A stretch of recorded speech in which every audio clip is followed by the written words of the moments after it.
Jen, we know that the 8-year-old boy is out of surgery at this point, and he is in the intensive care unit here at Connecticut Children's. And we do know that he is in stable but critical condition. And doctors weren't able to give specifics about his injuries, but did say that they are severe. Just after 11:30 this morning, Hartford police were called to 88-90 Vine Street for a report that a child had been shot inside the multifamily home. Upon arrival, the juvenile was located, alert and conscious, on scene. He was immediately transported to CCMC. Dr. Brendan Campbell, a surgeon at Connecticut Children's, said the 8-year-old boy was rushed into emergency surgery for severe injuries. It was a significant and severe injury that did require emergency surgery and admission to our intensive care unit at Connecticut Children's Medical Center.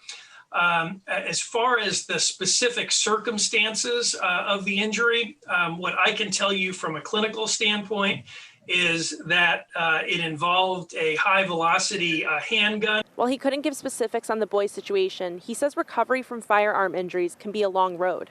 You know, the real tragedy of firearm injury is that, as surgeons, many times we're left picking up the pieces. There are certain things that we can fix definitively, but oftentimes the nature of injuries caused by this type of firearm, are devastating and often will require multiple surgical procedures. Hartford police say at this point in the investigation, they believe the boy was alone in a room with a firearm and was hurt accidentally.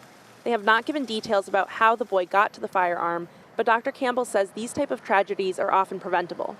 Police have not given any details about who else was home at the time, but did say they were interviewing family members as part of their investigation. And Dr. Campbell talked about how safe gun storage is critical for avoiding these types of tragedies. As for the investigation, Hartford police say that at this point it's still active and ongoing, so we're going to continue to follow this closely and bring you any updates as soon as we learn more on air, online, and on the Fox 61 News app. Live in Hartford, Gabby Molina, Fox 61 News.